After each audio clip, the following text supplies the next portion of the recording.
Bo'ldi qillaring ta'ziya bo'lyaptimi? So'nggi qo'ng'iroq kuni nimalar bo'ladi? Shunga qara. Beparasat shimimni bosding. Bu o'sha 1-sinfda ishtoniga boplab qo'ygan o'rtog'ing. Sochimga tegma mol. Bu esa 3-sinfda bitlab ketgan sinfdoshing. O'sha kuni qizlar palon menga yarashmagan makiyajlar qilib kelishadi va 10 minutdan keyin bu makiyajlardan asar ham qolmaydi. O'g'il bolalarning esa sochidan boshqa ishlov beradigan joyi ham yo'q. Aytgancha o'sha kuni sartaroshlar bilan salonchilar soqqan tagida qolishadi.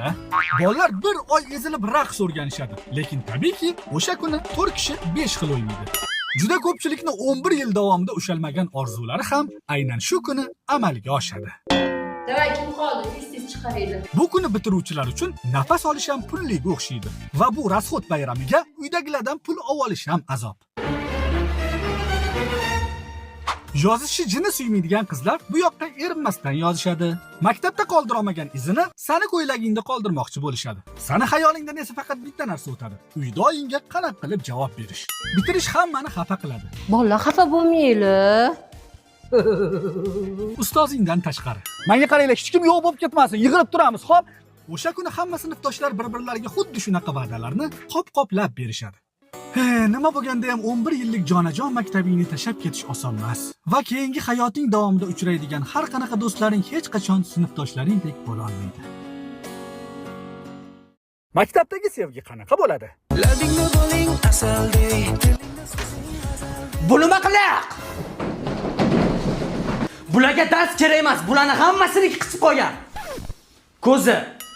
Menimcha, deyarli hammani birinchi muhabbati maktab paytida bo'lsa kerak. Sen bittasini sevasan, seni esa boshqasi.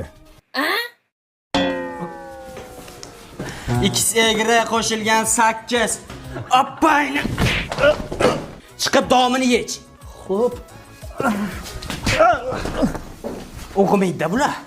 Qo'lingga ruchka yoki bort tushib qolsa bo'ldi. Palonchi plus pistonchi barobar sevgi deb yozilmagan joy qolmaydi. Nima bu? Masala ustoz SXX. O'zi shu hamma 7-sinfdagi xayollari XX bo'lib ketdi. Qizig'i sinfdagi ko'p bolalar bitta qizni yaxshi ko'rib qoladi. Xonzo, anketa daftaridagi 7-savolga kimni yozding? Bore. Tushunmadim, Xonzodami? Xonzoda? Xonzodami? Shu sevgini orqasidan bunaqasi ham bo'lib turadi. Ulan qara, qissalashyapti-mi?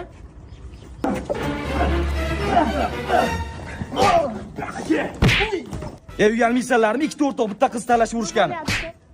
Yomon tegmadi hozir. Mana qara hozir, kechqurun vaqting qanaqa? Yo'q qole. Abduvanor, nima bo'lyapti? Ustoz, ana ikkala qizni ajrating, meni talashib urishyapti ikkala.